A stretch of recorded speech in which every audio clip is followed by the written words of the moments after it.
모든 사람들은요, 제한된 시간 속에서의 삶을 살아가게 됩니다. 그런데 안타깝게도요, 제한된 시간을 우리가 정할 수가 없어요. 그리고 알 수 없다라는 사실이 우리로 하여금 막연한 두려움과 어려움을 가지게끔 하죠.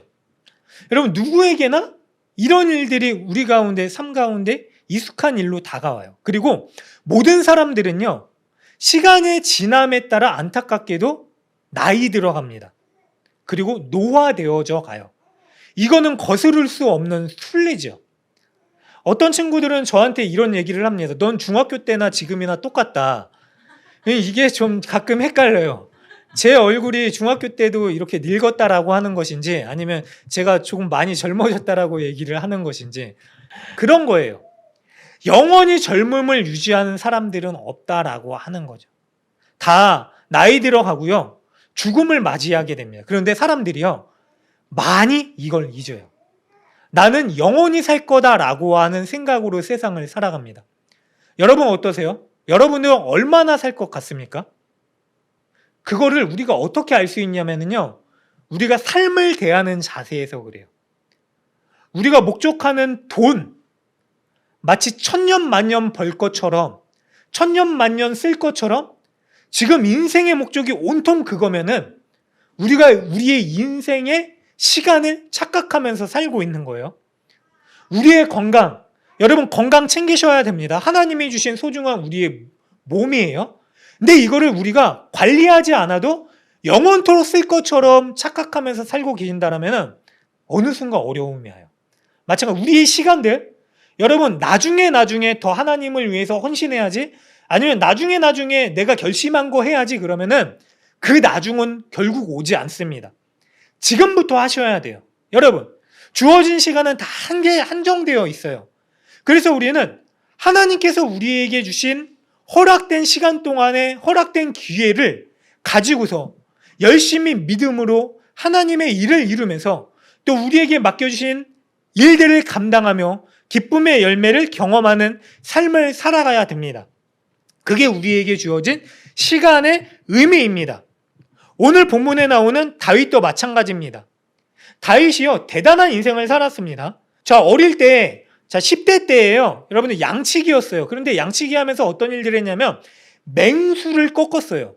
맹수의 입을 벌리고요, 그리고 물맷돌을 던지면서 사자를 쫓고 곰을 쫓고 했었던 일들을 했어요. 자, 당시 이스라엘 사람들은요, 이스라엘 지금도 기후가 그래요. 낮에는 엄청 덥고 완전 뜨겁고 밤에는 너무나 추워요. 그래서 이스라엘 사람들이 겉옷을 가지고 다니는데, 겉옷이 필수인데 이게 이불이에요. 한마디로 너무 추운 밤에 들에서 아무것도 없이 그 겉옷 하나만 거치고 다윗이 살았어요. 그만큼 혈기왕성한 삶을 살았죠. 자, 혈기왕성했기 때문에요, 자, 적군이었었던 블레셋에 골리앗이 쳐들어왔을 때 골리앗이 하나님의 이름을 모욕하자 다윗이 어떻게 했죠? 네가 감히 하나님의, 만군의 하나님의 이름을 모욕하느냐? 너는 칼과 단창으로 나오느냐? 눈에 뵈는 게 없었어요. 나는 만군의 여호와 하나님의 이름으로 나아간다 그러고 돌멩이 하나 들고 간 거예요. 근데 결론은 어땠죠? 하나님께서 그의 그런 열정적인 믿음의 결단을 보시고 골리앗을 쓰러뜨리시죠. 하나님이 세우세요. 자, 다윗이 대단한 용사가 됐습니다. 그리고 다윗이 도망자가 됐죠. 어쨌든 여러 가지 우여곡절 끝에 왕이 됩니다. 그리고 왕이 되어서도요, 다윗은 끊임없이 전쟁을 했어요. 정복 전쟁이에요. 그래서 이스라엘 역사상 정말로 대단한 영토를 확장했어요. 그래서 지금도 이스라엘 사람들은요, 옛 다윗의 영광, 그것은 다윗이 정복한 영토의 영광이에요. 거대한 광활하 있었던 이스라엘의 영토, 그리고 솔로몬의 영광, 솔로몬이 누렸었던 북이 영화의 영광을 지금도 구하고 있습니다. 그렇듯 대단한 업적을 이루었었던 다윗이에요. 그런데 오늘 본문이 열왕기서가 시작하면서 갑자기 뜬금없이 이런 말을 합니다. 열왕기사 1장 1절 보니까요, 다윗 왕이 나이가 많아 늙었다. 이불을 덮어도 따뜻하지 아니한지라 라고 얘기를 해요. 여러분, 아무리 위대한 업적을 남긴 왕이더라도요, 그의 삶에 끝이 있다라고 얘기를 하는 거예요. 아무리 대단한 인생을 살아갔던 사람들도요, 끝이 있어요. 죽음이 기다리고 있다라고 하는 거예요. 여러분, 죽음이 있다라고 하는 사실을 알고 있는 사람은 어떤 관점으로 인생을 준비하며 살아갑니까? 당연히 죽음을 준비해야 되죠. 죽음을 망각하고 살아가는 사람들은요, 이 땅의 것이 전부라고 생각하면서 살아가요. 그래서 천년만년 살 것처럼 살아가는 거예요. 오직 내 인생은 돈이야. 내가 얼마를 벌어야지. 그 이후에 내가 천년만년 쓸 것처럼 살아가야지 라고 착각하는 거예요. 그런데 하나님은 그렇게 우리의 삶을 두지 않으셨습니다. 죽음이 있어요. 언제 올지 모릅니다. 그거를 기억하셔야 돼요. 우리 모두는 죽음을 준비해야 됩니다. 사랑하는 여러분들, 죽음 준비하고 계십니까? 너무 이르다고요? 저는요, 20대 중반에 이미 죽었다가 살아난 사람이에요. 그런데 죽었다 살아났는데요, 여전히 죽음을 잊고 살아요. 그때 잠깐이에요, 잠깐. 아팠던 거 잠깐이고, 다시 깨어나서 이제 어떻게 살아야지 그것만 고민했어요, 여러분들. 다시 똑같은 인생을 살아. 이게 인간이에요. 근데 성경은요, 많은 사람들의 죽음을 통해서 우리를 일깨워줘요. 또 우리에게 죽음이 있고, 우리는 죽음을 준비해야 되고, 그 죽음 이후에 심판을 대비해야 된다. 어떻게 대비해야 되죠? 따라해 보세요. 믿음으로 순종하며 살아가는 삶. 이걸 통해서 우리가 죽음을 준비하는 거예요. 여러분, 이 은혜를 잊지 마시길 바랍니다. 꼭 죽음을 향해서 달려가라고 하는 말씀이 아니라요, 우리는 믿음으로 이러한 일들을 준비해야 돼요. 잊고 살면 안 돼요. 그래야지 우리가 하나님의 은혜를 망각하지 않고 살아갈 수 있습니다. 어쨌든 위대한 왕 다윗도요, 나이가 많아 늙었어요. 그런데 보니까 이렇게 표현을 해요. 이불을 덮어도 따뜻하지 않더래요. 아까 말씀드렸듯이요, 다윗은요, 길바닥에서 들판에서 살았어요. 여러분, 광야 생활이 너무나 추웠어요. 그래서 하나님께서 이스라엘 백성들을 광야에서 인도하실 때 어떻게 하셨죠? 구름 기둥과 불 기둥으로 인도하셨어요. 너무 척박한 환경이에요. 기온차가 막 80도씩 이렇게 왔다 갔다 하는 거예요. 위아래로. 얼마나 힘들었겠어요. 그런데 다윗이 거기서도요, 혈기왕성했었던 사람이에요. 이불 하나 덮고 그냥 잔 거예요. 그런데 그랬던 다윗이요, 아무리 이불을 덮어도 왕궁에서도 몸이 따뜻하지 않는 인생의 결말을 맞이하게 됩니다. 자, 당시에 왕이요, 건강이 쇠약해져 가는 거는요, 중대한 의미가 있었습니다. 하나님께서 이 왕을 통하여서 이루고자 하시는 나라를 다스려야 되는 이 나라의 통치 방법에 문제가 생기는 겁니다. 이 나라를 온전히 다스릴 수 없게 되는 거예요. 그래서 왕권에 문제가 생기면요, 이 나라의 근간이 흔들리게 되죠. 그래서 이 신하들이요, 한 가지 방법을 선택합니다. 2절에 보니까 다윗의 신하들이요, 다윗을 수종들게 할 여인을 구합니다. 수넴 여인 아비삭을 뽑았다라고 얘기를 해요. 당시의 수넴이요, 비옥한 평야지대였대요. 특별히 미인이 많기로 소문난 지역이었대요. 그러니까 이 수넴 여인 아비삭이 뽑혔겠죠. 여러분, 지금 요즘 미인이 많은 동네가 어디죠? 북성동이죠. 월미로 34가 2층 여기 다 계시잖아요. 뭐 딴 데서 찾으세요. 다 좋아하고 계세요. 여기 다 계시니까, 예, 다른 동네 생각하지 마세요. 주일마다 여기 계시고. 또 어쨌든 너무 아름다운 여인을 뽑은 거예요. 그리고 이 아비삭을 통해서 다윗을 수종들게 합니다. 그런데 가만 보니까 성경에서 뭐라고 얘기를 하냐면, 다윗이 잠자리를 하지 않았다라고 얘기를 해요. 그런데 잠자리를 하지 않은 게 아니라요, 잠자리를 하지 못하는 몸이 된 거죠. 결국 그들의 노력이 수포가 되죠. 생각해 보세요. 이게 뭘 의미하냐면요, 신하들이 자기들의 왕조와 왕을 세우고 유지하려고 했었던 시도였던 거예요, 여러분들. 이게 이야기의 시작이에요. 자, 다윗의 나이가 들어갔어요. 그냥 그의 시대는 이제 끝나가는 거예요. 거기서 또 하나님께서 약속하신 뭔가 일어날 거예요. 그런데 여전히 다윗의 신하들은요, 다윗과 함께 있었기 때문에 자기의 기득권과 자기들의 왕조, 다윗과 함께 있었던 이 왕조를 지키기 위한 자기들의 수단을 찾죠. 그게 수넴 여인 아비삭이었던 거예요. 그리고 그들이 스스로 세우려고 했었던 이 왕이, 그들의 노력이 결국 수포로 돌아갑니다. 자, 사람이 세우려고 했었던 왕, 그 노력이 수포로 돌아가는 이야기로 시작되는 거예요, 여러분들. 여러분, 이스라엘 백성들의 왕은 누구죠? 여호와 하나님. 그 한 분뿐이에요. 근데 이들이 그걸 망각하고 살아가는 거예요. 왕이 묻어뒀다면. 다윗을 누가 세웠죠, 다윗을? 하나님이 기름 부어 세우셨어요. 사울을 누가 세우셨죠? 사울이 자기가 왕이 되겠다고 했나요? 아니면 이스라엘 백성들이 사울을 선택했나요? 하나님이 사무엘을 통하여 기름 부으신 거예요. 자, 당연히 그들이 역사적으로 그걸 다 경험했어요. 그런데 그걸 망각한 거예요, 여러분들. 그들에게 왕을 주신 분이 누구인가? 그들의 왕이 누구인지를 망각한 거죠. 자, 여기서 또 더 나아가서 다시 문제가 생깁니다. 자, 이런 일들을 들은 한 사람이 스스로 왕이 되고자 합니다. 자, 인간이 왕을 세우려고 하는 노력이 수포가 되고 나서 스스로 또 왕이, 인간인 자기가 스스로 왕이 되려고 하는 그런 시도가 드러나게 되죠. 그게 누구죠? 다윗의 아들인 아도니아예요. 그런데 사실 이 아도니아는요, 여기서 얘기하는 모든 것들이 만약에 다른 나라나 다른 민족이었다면은 왕의 자질로 충분하고도 넘쳤을 사람이었어요. 그렇잖아요. 당연히 서열을 따라 아도니아가 왕이에요. 솔로몬은 나중에 태어났어요. 아도니아가 네 번째 아들이에요. 자, 첫 번째 왕이 누구죠? 암논이에요. 그런데 암논이 다윗의 딸 다말을 몹쓸 짓을 해요. 성적으로 유련하죠. 그래가지고 이 다말의 오빠였었던 압살롬이 다윗이 아무 처신을 하지 않자, 그러니까 징계나 이런 걸 하지 않자 암논을 죽입니다. 첫째를 죽여요. 그리고 나서 셋째 아들 이 압살롬은 어떻게 되느냐? 다윗한테 반역을 하죠. 그래서 나라에 구테타를 일으켜요. 다윗이 도망가요. 근데 결국 이 압살롬이 다윗의 신복이었었던 요압 장군에 의해서 살해당해요. 다윗 살려달라 그랬는데 죽여요.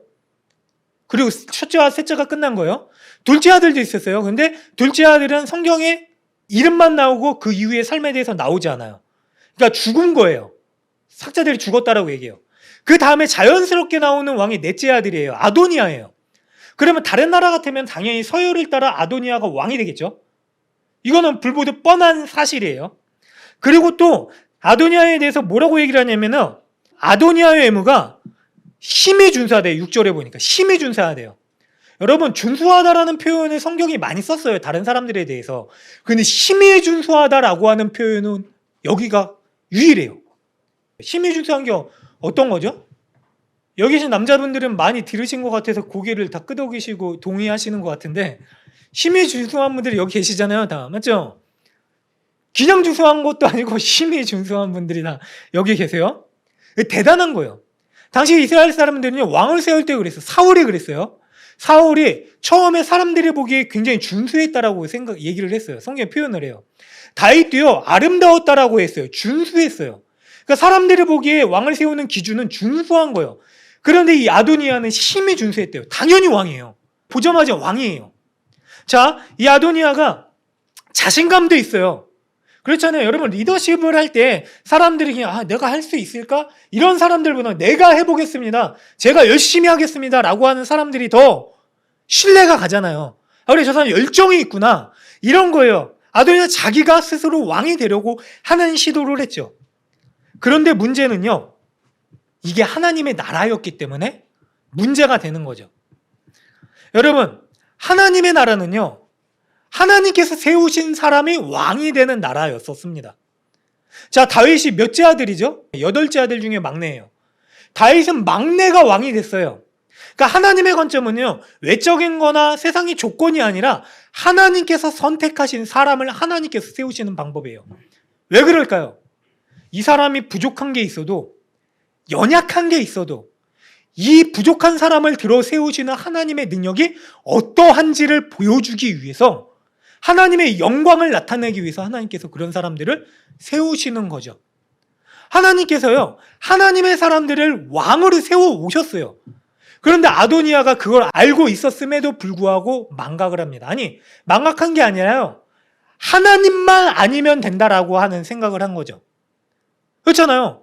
하나님이 왕만 세우지 않으면 자연히 내가 왕인데, 다른 민족을 보니까 당연히 내 순서인데, 당연히 난데, 나만큼 왕을 잘할 수 있는 사람이 없는데 그 마음이 들어온 거죠. 여러분, 이게 교만이에요. 하나님이 아닌 다른 것, 하나님보다 더 높아지려고 하는 이 마음이 바로 교만이죠. 최초의 교만한 죄악을 지었었던 아담과 하와가 그랬죠. 사탄이 와서 찌르잖아요. 야, 너 저거 먹으면 다른 거 얘기하잖아요. 하나님 같이 될걸? 니네가 하나님 된다 해요. 여러분, 사탄은요, 한 번도 사탄을 섬기라고 얘기하지 않았습니다. 사탄이 우리한테서 너 나 섬겨라 미혹하지 않아요. 뭐라고 얘기했냐면 네 스스로를 섬겨라 라고 얘기를 했어요. 그래서 무서운 거예요. 사탄은 교만하도록 하는 미혹을 우리 가운데 주기 때문에 무서운 거죠. 결국 아도니아가 생각한 거는요, 하나님이 왕만 세우지 않으면, 하나님만 없으면, 여러분, 우리가 생각하는 교만은 뭔지 아세요? 비슷한 거예요. 하나님 없이도 살 수 있다. 하나님이 아닌 다른 게 더 나를 살 수 있게 해줄 것이다 라고 하는 착각. 하나님 없어도 내 노력에 의해서 살 수 있다? 여러분, 이거 교만한 거예요. 이 교만의 끝은 뭔지 아십니까? 교만의 끝은 패망이라고 해요. 이건 분명해요. 왜 패망인지 아세요? 하나님이 없기 때문에 결국 우리의 길로 가는 거예요. 멸망의 길로 가서 심판받게 되는 길로 가는 거죠. 그래서 패망인 겁니다, 여러분. 사랑하는 여러분들, 이 시점에 다시금 우리가 절실히 깨닫는 은혜가 있으시길 바랍니다. 여러분, 우리에게 하나님은요, 필요 조건이 아니라 필수 조건이에요. 우리의 영혼을 위해서나 우리의 삶을 위해서, 구원을 위해서 하나님 없으면 안 돼요. 여러분, 우리의 믿음뿐만이 아니라 우리의 삶 가운데서 모든 시간 가운데 하나님이 없으면 안 됩니다. 우리는 하나님의 백성이기 때문에 그렇습니다. 자, 아도니아가 그런 생각을 한 거예요. 하나님의 왕만 세우지 않으면 내가 왕일 텐데. 그래서 아도니아가 하는 일들이 온통 이런 거예요. 하나님이 싫어하시는 일들을 합니다. 하나님은 왕을 세울 때 신명기 17장에서 이런 말씀을 하셨어요. 왕들이 금해야 될 일들, 은금 마라. 은을 많이 두지 말고, 말을 많이 두지 말고, 아내를 많이 두지 말고, 마병을 많이 두지 말아라. 그러니까 이게 뭐냐면 군사력과 능력인 거예요. 근데 아도니아가 뭘 했냐면요, 고위병 50명을 끌고 다녔어요. 군사를 스스로 만들었어요. 그런데 이게 다 어떤 사람이 했었던 거였냐면 자기 형이에요. 압살롬. 여러분, 압살롬도 외모가 심히 준수했어요. 사람들의 마음을 사로잡았어요. 그래서 이 아도니아가 나중에 사람들의 마음을 사로잡아요. 여기 보니까 7절에 수료해야 될 요압, 군대 장관이에요, 여러분. 이스라엘의 2인자나 다름없는 사람입니다. 그의 마음을 사로잡았어요. 자, 제사장 아비아달. 제사장이에요. 그런데 제사장 아비아달이 다윗이 아니라 아도니아의 편을 썼어요. 그러니까 사람의 마음을 사로잡은 거예요. 압살롬이 했었던 것을 그대로 하죠. 그리고 압살롬이 한 대로 마병들, 군대들을 조직합니다. 하나님이 싫어하시는 거예요. 그런데 그런 일들을 하죠. 결국 이 하나님이 싫어하시는 일들을 한 사람들은요, 벌을 받게 되죠. 여러분, 왜 이런 일이 일어났을까요? 바로 그때에 적절하고도 적실한 징계가 이루어지지 않았기 때문에 그래요. 6절 뒷부분에 보니까 그의 아버지가 내가 어찌하여 그리하였느냐 하는 말로 한 번도 그를 섭섭하게 한 일이 없었더라. 이게 문제였었던 거예요. 다윗에요, 아들들이 계속 있었다 그랬죠. 다 죽었다 그랬잖아요. 1, 2, 3 아들이. 그리고 결국은 넷째 아들도 죽습니다. 왜 이런 일이 일어났을까요? 암논이 자기 이복 누이인 다말에게 욕을 보였을 때, 몹쓸 짓을 했을 때 다윗이 그때 적절한 징계를 하지 않습니다. 그냥 두어요. 암논을 사랑해서.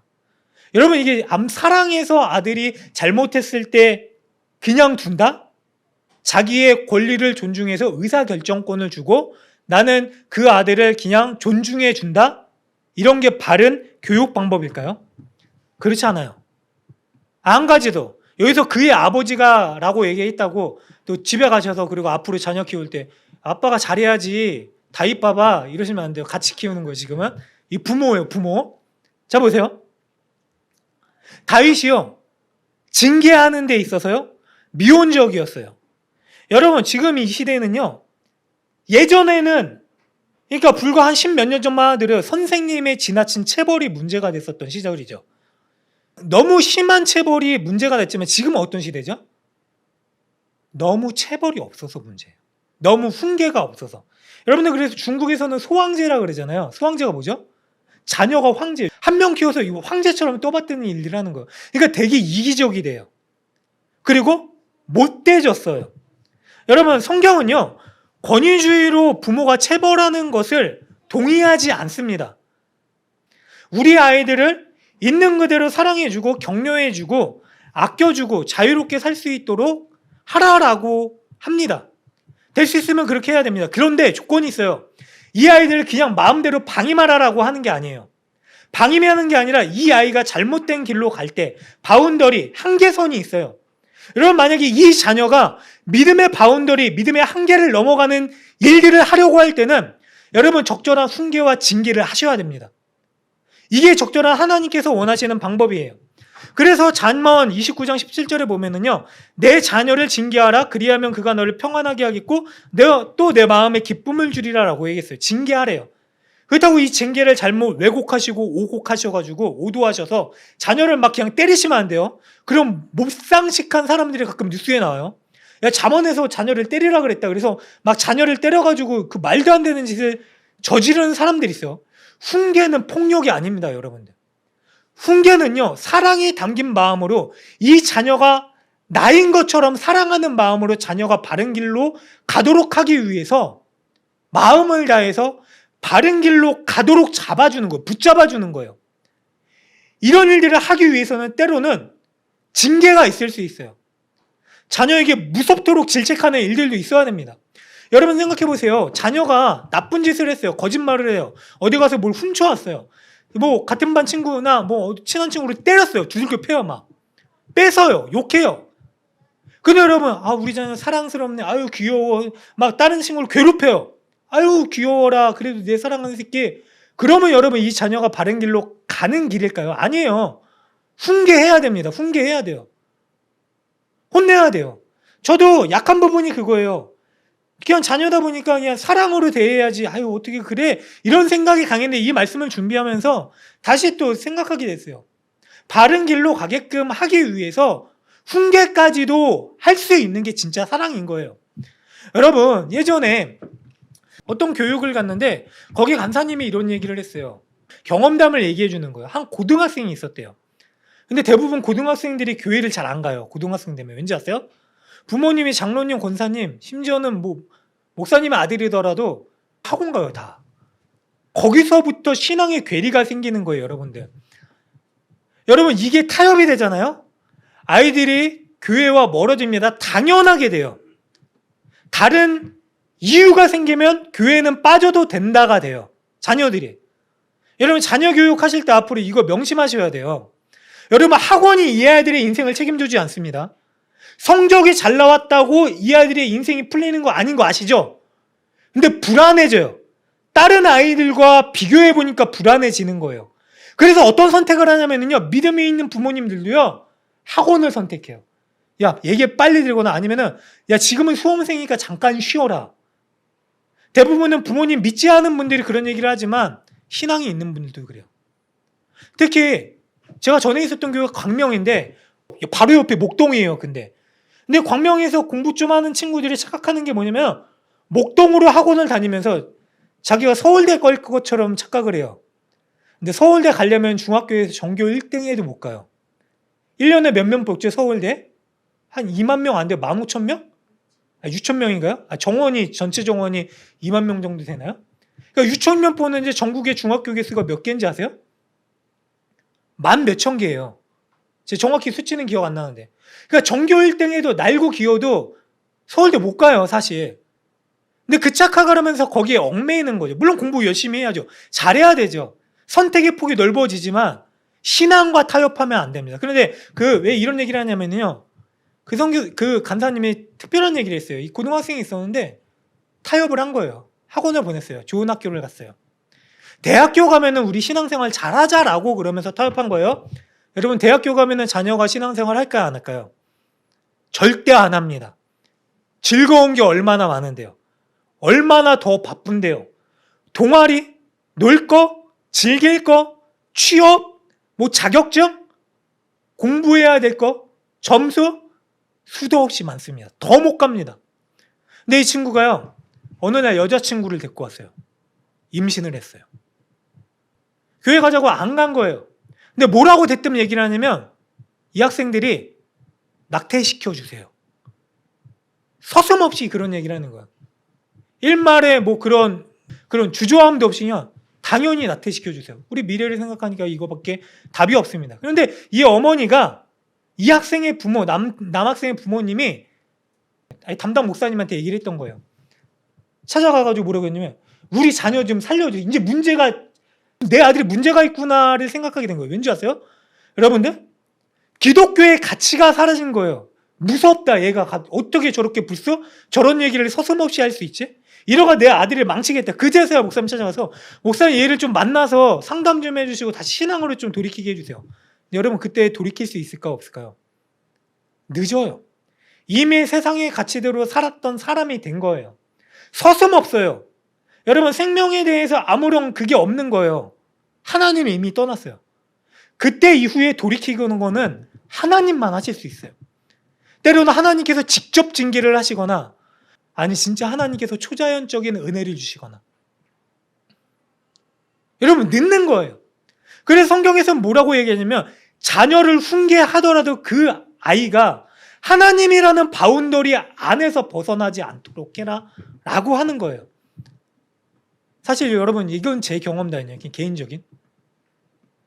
중학교 때 믿음을 지켰던 친구들이요. 고등학교 가서도 믿음을 지켰던 친구들이요. 이거는 극소수이지만 인생이 더 잘 풀려요. 여러분 우리 교회 세워질 때 그 얘기 했잖아요. 20살 된 애가 아르바이트 해가지고 헌금한 친구? 여러분 저는 그 아이가 자기 첫 예물 드린 거에 다 쏟아부었어요. 여기다. 하나님께서 분명히 그 아이의 인생을 여시고 책임지실 거라고 분명히 확신합니다. 여러분 연대 간 친구 있어요. 2명? 제 제자 중에 전에 한 명 왔었죠. 남자 뚱뚱한 애, 럭비 하는 애. 근데 지금 교회 잘 안 가요. 걔 중학교 때 꼴통이었어요. 근데 선교 갔다 와서 고등학교 때 하나님에 미쳤어요. 갑자기. 하나님 아니면 자기 인생이 안 되겠구나라고 하는 것을 깨닫고 하나님한테 매달리고 공부에 매달렸어요. 그때부터 수직 상승하는 거예요. 그러니까 선생님들이 신기한 거예요. 1, 2, 3학년 때. 3학년 때 전 모든 선생님들이 걔한테 매달렸어요. 면접 찍어주고 코로나 때 막 영상 찍어주고 그거 어떻게 하는지 다 매달려가지고 자기 노력이 아니라요. 하나님께서 보내신 거라고 확신합니다. 20살짜리 여학생이 있어요. 그 친구 어려서부터 나시린 같았어요. 여러분 저랑 단기 선교를 3번 갔어요. 학생 때. 저랑 제자 훈련을 2년 하고 제자 훈련하면 평일에도 와야 되고 주일에도 시간을 하루 종일 쏟아부어야 돼요. 제가 그 친구들한테 강조했던 게 뭔지 아세요? 야, 너네들 때에도 하나님한테 헌신할 수 있다예요. 제가 그 교회 가기 전에 고양시에 있을 때 중학교 2학년 여자애가 있어요. 그 여학생이 주말마다 토요일마다 그리고 평일 밤에 뭘 했냐면은 지역 아동센터 가서 초등학교 친구들한테 산수를 가르쳤어요. 수학이라 그러네요 지금은. 그래서 너 왜 이런 일을 하냐? 목사님 저 그냥 하나님이 주신 은혜가 좋아서요. 그리고 저는 제가 할 수 있는 일을 하는 거예요. 걔네들한테 얘기를 했어요. 야, 하나님 믿는 사람은 이렇게 살아야 된다. 중학교 2학년도 누구한테 선한 영향을 끼치고 자기가 걔가 가진 게 뭐 있냐. 자기가 아는 지식으로 다음 세대 자기 동생들 가르치는 일들을 할 수 있다. 니네 다 교사해라 라고 했어요. 그 다음 연도부터 얘네가 유치부 교사했어요. 지금도 걔네들이 유치부 교사, 영화부 교사 다 하고 있어요. 지금도 오는 청년들 중에 80%는요 다 교사예요. 중등부 교사, 교동부 교사. 안 되는 애, 너 청년 리더 해라. 그러니까 구역장 같은 거예요. 니네 리더 해라. 다 해요, 다. 하나도 사역 안 하는 애가 없어. 안 되면 너 방송실 가라. 아니면은 너 찬양팀 해라. 뭐 악기 다루냐? 찬양팀 해라. 싱어 해라. 배워라. 여러분, 우리가 가지고 우리가 할 수 있는 걸로 하나님한테 헌신하는 거, 이걸 가르쳐야 돼요. 이게 하나님의 자녀를 세우는 방법이에요. 우리 아이가 어려서부터 기도하는 방법을 가르쳐요. 아이가 할 수 있어요, 기도?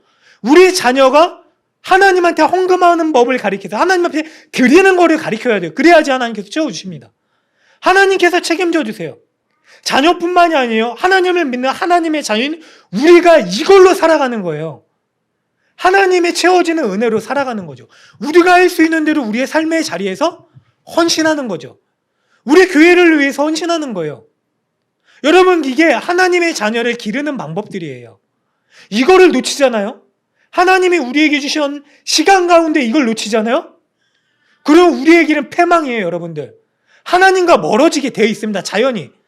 하나님과 가까워지는 게 아니라 세상과 가까워져요. 이거는 당연한 순리예요, 이치예요. 사탄이 우리를 가만두지 않습니다. 그런데 하나님께 순종하는 하나님의 자녀들은요, 하나님께서 지키시고 돌보시고 책임지시겠다라고 약속하셨어요. 여러분, 열왕기 왕들이요, 하나님께 순종했었던 왕들은요, 그래도 그들을 보호하세요. 역사적으로 보여주셨어요. 좀 잘 되니까 하나님께로 멀어지고 그냥 하나 내팽겨치고 우상 섬기는 왕들은 다시 이방 민족들한테 징계를 받거나 어려움을 겪습니다. 결국 이거예요. 다윗은 이걸 하지 않았어요. 적절한 징계를 적시해 자녀들을 사랑한다는 명목으로 그냥 방임했어요. 첫째 아들도 그랬고요, 셋째 아들도 그랬습니다. 압살롬 반역을 했어요. 압살롬이 처음에 돌아왔을 때 왜 돌아왔는지 아세요? 다윗이 압살롬 보고 싶다 그랬어요. 근데 형을 죽이고 도망갔어요, 다른 나라로. 자기 적군한테. 근데 요압이 가서 찾아와요, 다윗이 맨날 우니까. 근데 내팽겨쳐줘요.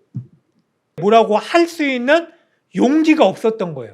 방임시켰더니 압살롬이 거기서 분노해서 다윗한테 반란을 일으킵니다. 그리고 결국 압살롬도 죽임당합니다. 여러분, 오늘도 마찬가지예요. 아도니아도 마찬가지예요. 다윗이 첫째를 죽음에 몰아넣고서도 셋째를 죽음에 몰아넣고서도 넷째가 똑같은 길을 가고 있는데 다윗은 변하지 않았다. 왕이 돼서도 변하지 않았다. 다윗이 하나님의 사람이었는데도 변하지 않았다. 여러분, 분명히 하나님이 함께 하셨죠. 다윗 구원 받았습니다. 근데 그의 이 과실로 인하여서, 중차대한 이 실수로 인하여서 어떻게 되는지 아세요? 자녀들이 멸망의 길로 치달아갑니다. 결국 열왕기는요, 다윗의 후손들이 어떻게 멸망하는가예요. 그리고 그거를 읽은 포로된 이스라엘 백성들, 우리가 왜 멸망했는가? 그리고 우리가 어떻게 해야 되는가? 안 되겠다, 이제라도 여호와 하나님께 돌아가자 해요. 이게 주제예요. 그리고 이걸 다루는 우리에게도 분명하게 보여주시는 메시지이죠. 여러분, 아도니아가요, 이런 세상적인 조건을 다 가지고 사람들이 따랐어요. 당시에 제사장의 권력, 군대의 권력을 다 가졌다라고 하는 것은 이미 왕이 된 거나 다름없어요. 그래서 왕이 선포되기 위해서 잔치를 벌입니다. 그런데 그때 어떤 사람이 나타나냐면요, 나단이라는 선지자가 나타나요. 하나님의 사람. 선지자는 누구죠? 하나님의 말씀을 듣고 전하는 사람이에요. 뭐 지금도 선지자라고 얘기하는 사람은 없지만, 여러분, 지금의 사람들은, 우리는 선지자가 아니에요. 선지자적 사명을 받은 사람입니다. 어떻게 해요? 하나님이 우리에게 분명히 들려주신 하나님의 말씀을 알고 그 말씀대로 살아가고 선포하고 그 말씀대로 이루도록 하는 사람들이기 때문에 그래요. 그래서 저와 여러분들은요, 동일하게 선지자적 사명을 받은 사람이에요. 나단이요, 하나님의 말씀과 약속을 잊은 다윗에게 일을 시작합니다. 밧세바를 불러요. 밧세바, 당신이 가서 다윗이 잊은 약속을 기억하게 하십시오. 이 뒷부분에 보면요, 밧세바를 들여보내요, 먼저. 그리고 다윗 왕이요, 당신이 나한테 먼저 약속하신 약속 있지 않습니까? 내 몸에서 자랄 날 아들이 왕을 만들어준다라고 약속하시지 않으셨습니까? 그리고 뒤따라서 나단이 들어옵니다. 왕이요, 왕이 저 아도니아를 세운 게 맞습니까? 나도 부르지 않고 솔로몬도 부르지 않고 그런 일들을 통해서 당신이 왕을 아도니아로 세웠습니까? 하나님의 약속을 기억하십시오 라고 하는 일들 하죠. 그리고 그때서야 여러분, 몸이 쇠약해져 갔어요. 쇠약해져 갔다라는 표현은 영혼이 쇠약해져 간 거예요. 분별력을 상실했어요. 영과 몸이 같이 가거든요. 다윗이 그 정도로 분별력을 상실한 거죠. 그런데 보세요, 하나님의 말씀을 받은 이 한 사람을 통해서요, 이 사람들을 통해서 어떻게 되냐면 하나님의 약속이 기억되게 돼요. 다시 상기시켜줘요. 그리고 하나님의 약속을 기억하고 있는 이 사람을 통해서요, 하나님의 역사가 다시 써내려 가게끔 하십니다. 하나님의 약속을 잊은 자리에요, 하나님의 약속을 기억하고 있는 사람이 들어가서요, 하나님의 약속을 성취시키는 일들을 한다라고 하는 거죠. 그리고 결국 다윗이요, 솔로몬을 하나님의 약속대로 다음 때 왕으로 책봉합니다. 이 사실을 듣고요, 많은 사람들이, 이스라엘 수많은 사람들이 환호합니다. 잔치를 벌려. 그리고 얼마 떨어지지 않는, 여기서 이제 아도니아가 제사를 드리고 잔치를 벌이는데 1km 안팎에 있었던 거예요. 그러니까 이 소식을 들었겠죠. 함성을 듣고. 그래서 누구죠? 요나단이라는 사람을 보내가지고 묻는데 그가 얘기합니다. 다윗이 솔로몬을 왕으로 세웠습니다. 하나님께서 솔로몬을 세우셨습니다. 라고 선포하고, 그리고 아도니아와 함께 있었던 사람들이 다 도망가고, 그리고 아도니아도 제단에 뿔을 잡아요. 이거 한마디로 도피천 거예요. 죄를 지어서 당장 도피해야 되는 그 자리에 가서 자기의 목숨을 구하는 일을 합니다. 결론은 그거예요. 여러분들, 진정한 왕은요, 여호와 하나님이십니다. 이거는 모든 역사에 공통적으로 해당되는 분명한 사실입니다. 여러분, 지금도요, 수많은 대통령들이 있고 열강의 제국들이 있지만은요, 유일한 주권자요 세상의 통치자는 여호와 하나님 한 분이십니다. 하나님은 우리의 유일한 왕이십니다. 그리고 그 하나님만이 진정한 평화를 우리에게 줄 수 있습니다. 여러분, 솔로몬의 이름이 평화의 왕이라는 뜻이에요. 여디디야, 하나님이 사랑하시는 자녀라고 하는 다른 뜻도 있지만 솔로몬의 원어적인 뜻은 평화예요. 근데 솔로몬이 하나님께서 하나님의 뜻대로 왕을 세우셨는데 그 이후에 이스라엘 백성들 가운데 평화가 찾아왔을까요? 아니요. 초심을 잃는 솔로몬은요, 수많은 천여 명의 처첩들을 거느리고 그들이 가지고 온 다 우상들의 산당을 세웠어요. 결국 제일 수많은 우상들을 거느린 왕이 됐고요.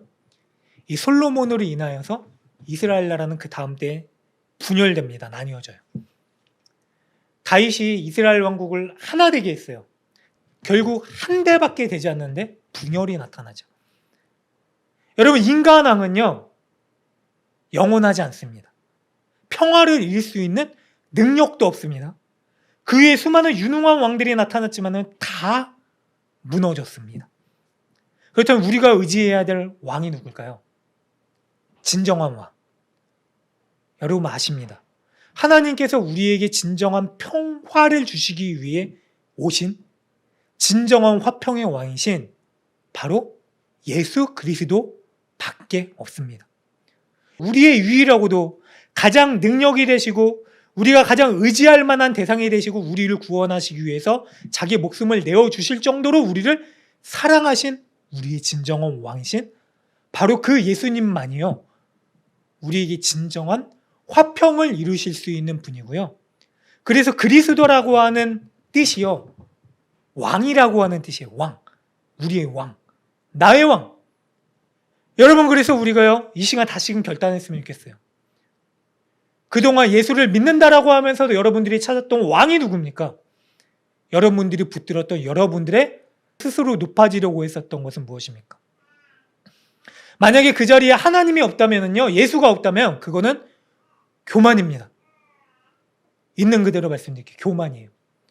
그리고 그 자리에 하나님이 없다면요, 그 길은 패망입니다. 그거 어떻게 하는지 아세요?